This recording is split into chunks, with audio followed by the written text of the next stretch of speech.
उसका हिंदी में अनुवाद बताएं तो। देखिए, जो है हम आपको एक कथा सुनाते हैं श्री रामचरितमानस का। भगवान राम से अगर कोई प्रेम तो सब करते हैं, लेकिन कोई सबसे ज्यादा प्रेम करने वाला है तो वो माता कैकेयी है। लोग तो समझ नहीं पाते हैं, कहते हैं कि वो तो वन में भेज दी थी, वो कैसे प्रेम करती हैं। तो वही सबसे ज्यादा प्रेम करती है। वो वन में भेजी थी तो भगवान राम को दिए हुए वचन को पूरा करने के लिए वो वन में भेजी थी। वही सबसे ज्यादा प्रेम करने वाली। सभी लोग, सभी माताएं अपने बच्चे को दूध भात खिलाती हैं बड़े प्रेम से। वैसे ही एक बार माता कैकेयी भी भगवान राम को अपने गोद में बैठा करके और दूध भात खिला रही थी। भगवान राम एक गिलास खाए, 2 गिलास खाए, 3 गिलास खाए, चौथे में हाथ पकड़ लिए। बोले, माँ, आपने कभी हमसे ये नहीं पूछा कि राम तुमको कुछ चाहिए।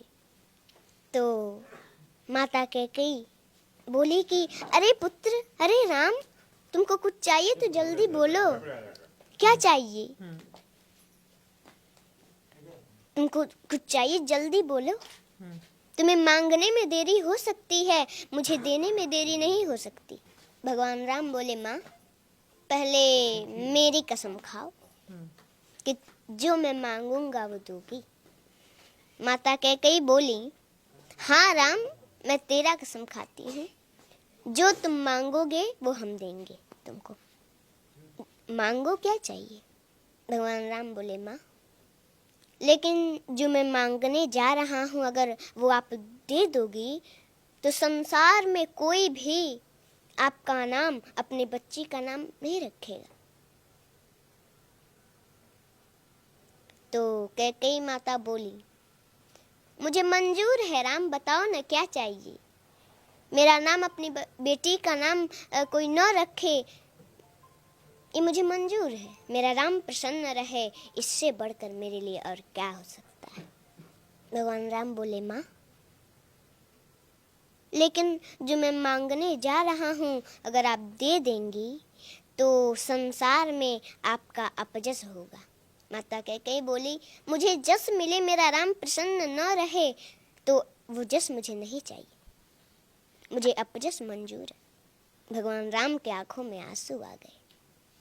बोले, माँ, लेकिन जो मैं मांगने जा रहा हूँ वो आप दे देंगी ना, तो कदाचित आपको वैधव्य जीवन भी देखना पड़ सकता है।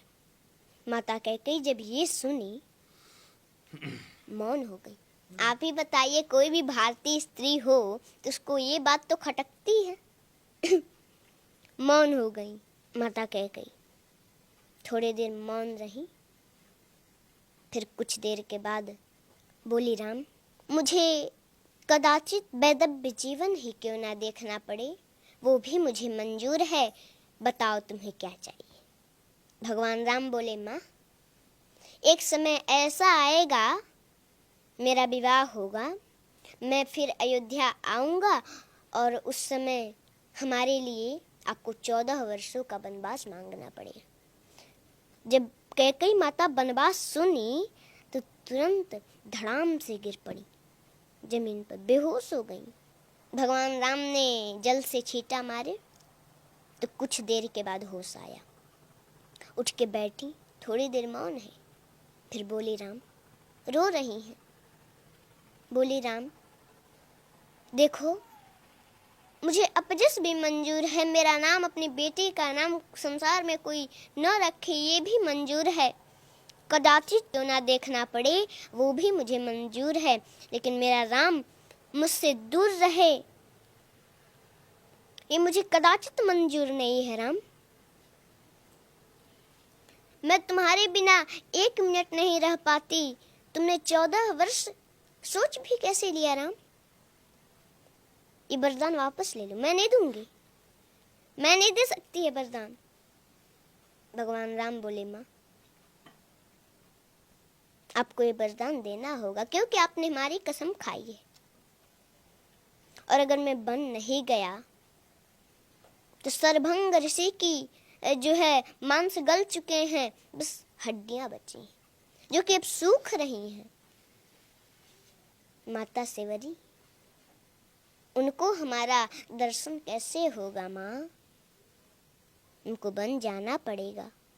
उस दिन से माता कैकेयी भगवान राम से थोड़ा हट हट के रहने का प्रयास करने लगी कि वो समय आए और मेरे दिल के टुकड़े टुकड़े न हो जाएं और मैं राम को दिया हुआ वचन पूरा न कर सकूं, उसको दिया हुआ वरदान पूरा न कर सकूं तो क्या होगा? थोड़ा हट हट के रहने का प्रयास करने लगी और उस समय आया, वरदान मांगी। पहले तो भगवान राम को सूचना मिला था कि उनका राज्याभिषेक होने वाला है, लेकिन प्रसन्नता मयान गताभिषेकतस्तथा न ममले वनवास दुःखत मुखाम्बुजश्री रघुनंदनस्य मे सदास्तु सा मंजुल मंगल प्रदा।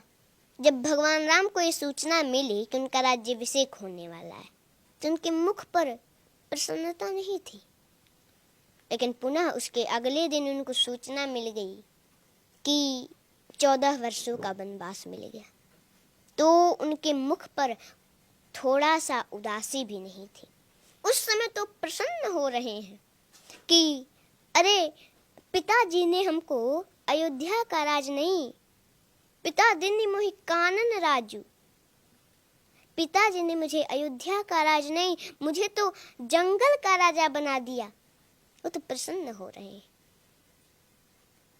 और उस समय उपदेश देते हैं कि कोई भी परिस्थिति हो उसमें प्रसन्न रहना चाहिए, हंसते रहना चाहिए। कोई प्रसन्नता की बात सुन ली, ज्यादा उसमें प्रसन्न भी नहीं होना चाहिए, और कोई दुख का बात सुन लिया तो उसमें ज्यादा दुखी भी नहीं होना चाहिए। हर परिस्थिति में एक जैसा रहना चाहिए। जी देखिए, पुत्र और माता के बीच का जो प्रेम है वो इन्होंने कितने प्यार से समझाया है। इतना इससे पहले भी कई बार राम कथा सुनी होगी, कई बार आपने मंचों पर सुनी होगी, मैंने भी सुनी है, टीवी में देखा है, कई बार मम्मी के साथ सत्संग जाना हुआ है, लेकिन इतना प्यार से आज तक कभी नहीं सुनी। इतने मधुर आवाज में कहाँ पे ठहराव देना है, कहाँ पर पिच गिराना है कि आप उस वाक्य से जुड़ पाए, कहाँ पर पिच उठाकर हाई बोलना है, ये एक कला है।